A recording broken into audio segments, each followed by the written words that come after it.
Good morning to everyone! I'm back in my discarding mama. I'm here. So I'm making pancake for lunch today. And I make noodles with egg. So this is it. I pancake.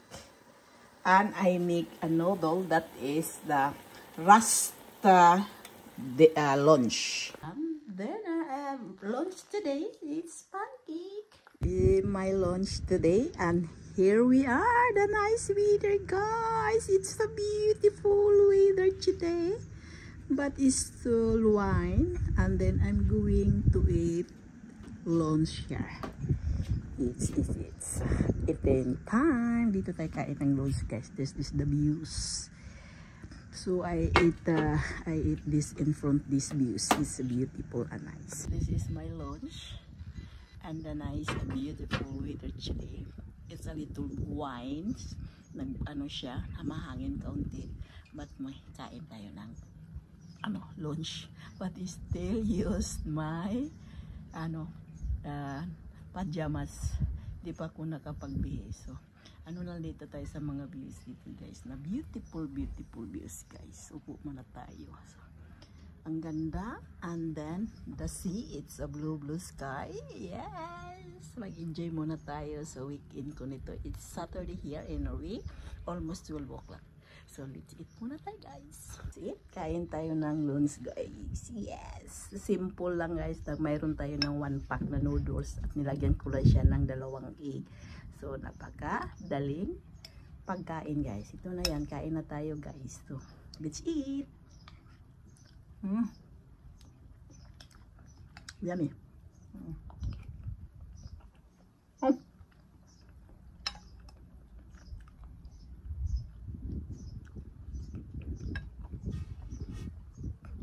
This is it. My lunch is done. Ang bilis lang, guys, kakainin.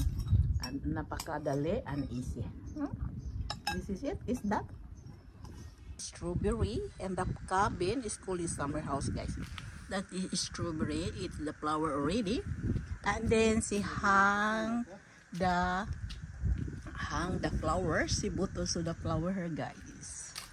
So this is it, guys. It's a beautiful, and that is the views here, and that is the cabin, guys. So enjoy, and then that is the sea. It's the blue sky. Here we are. And my husband is walking. Mayroon siya ng 6,000 steep. Yes, Batman. Kain tayo ng pancake. So yung ginawa ko na pancake for lunch, my husband.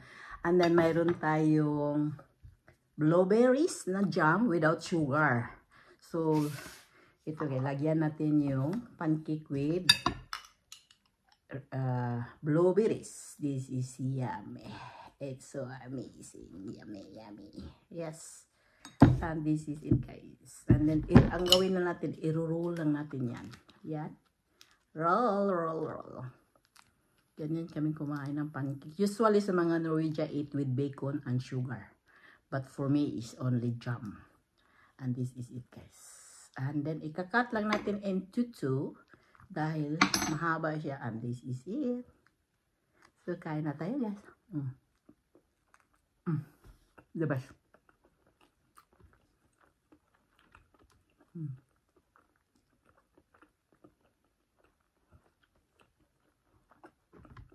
Napakadaling gawin ang pancake sa Norway. Gumamit ka ng, for example, ang ginawa ko ngayon, 1/2 cup na flour and 1 cup na milk and a little bit butter and tubig. Imimix mo lang and then fry like this. This is it, and eating time!